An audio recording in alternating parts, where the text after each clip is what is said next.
গরুর বট বা ভুঁড়ি যে যেটাই বলে না কেন এটা পছন্দ করে না এমন মানুষ খুব কমই আছে।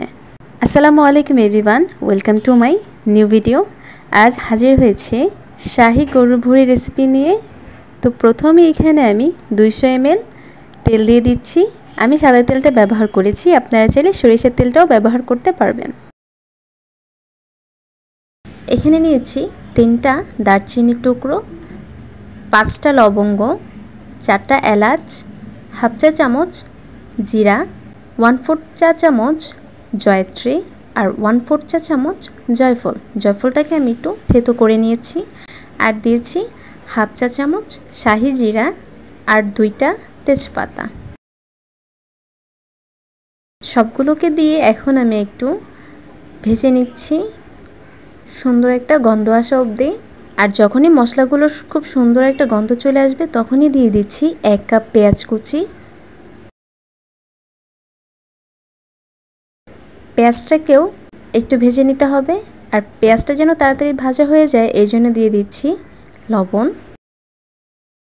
লবণটা এখানে আমি কমই ব্যবহার করছি, পরে আবার চেক করে বাড়িয়ে দেব।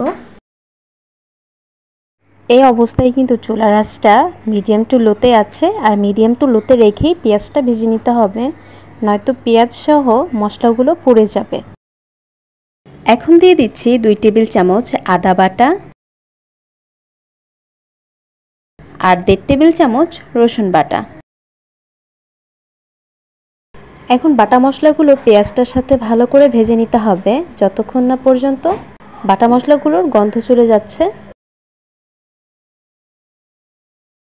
যখনই আদার গন্ধটা চলে যাবে তখন দিয়ে দিব 2 টেবিল চামচ মরিচের গুঁড়ো, 1 টেবিল চামচ হলুদের গুঁড়ো, 1 টেবিল চামচ ধনিয়ার গুঁড়ো, 1 টেবিল চামচ জিরার গুঁড়ো। এখন এই গুঁড়ো মশলাগুলো ভালো করে ভেজে নিতে হবে, আর মশলাগুলো যেন পুড়ে না যায় সেদিকটা খেয়াল রাখতে হবে। এখন দিয়ে দিচ্ছি হাফ চা চামচ কালো গোলমরিচের গুঁড়া, আর আবারও মশলাগুলো একটু ভেজে নিচ্ছি। মশলাগুলো খুব ভালোভাবে ভাজা হয়ে গেছে। এখন আমি হাফ কাপ পানি দিয়ে দিচ্ছি আর ভালোভাবে মশলাটা কষিয়ে নিচ্ছি।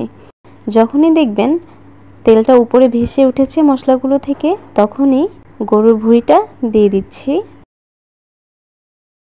আর দিয়ে খুব সুন্দরভাবে নেড়ে চেড়ে মশলাগুলোর সাথে মিক্সড করে নিতে হবে। এরপর ঢেকে দিচ্ছি। এই পর্যায়ে পানি দিচ্ছি না, কারণ ভুঁড়িটা থেকেও পানিটা বের হবে। 10 মিনিট ঢেকে রান্না করে নিয়েছি, মাঝে মাঝে একটু নেড়েচেড়ে দিয়েছি। আর এখন দিয়ে দিচ্ছি আবারও 2 কাপ পানি, আর এই 2 কাপ পানি দিয়ে পুরো রান্নাটা করে নেব। একটু নেড়েচেড়ে আবারও ঢেকে দিচ্ছি যতক্ষণ না পানিটা শুকিয়ে যাচ্ছে।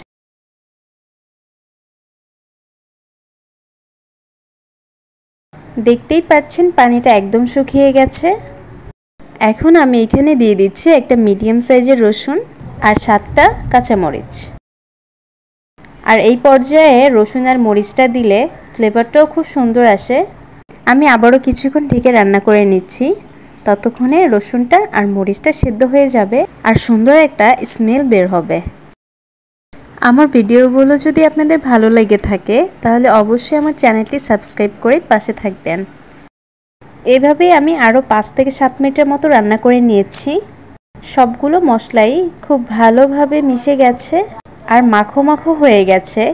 আপনারা চাইলে এখানে আলুও ব্যবহার করতে পারবেন, কোনো সমস্যা নেই। তবে যদি চান আলু ছাড়া এরকম মাখো মাখো করে রান্না করে নিতে সেটাও পারবেন, কারণ অনেকেই আলুটা বেশি পছন্দ করে থাকেন। তো নামানোর আগে আমি এখন এখানে দিয়ে দিচ্ছি 2 চা চামচ ভাজা জিরে। এভাবেই নামিয়ে নিচ্ছি।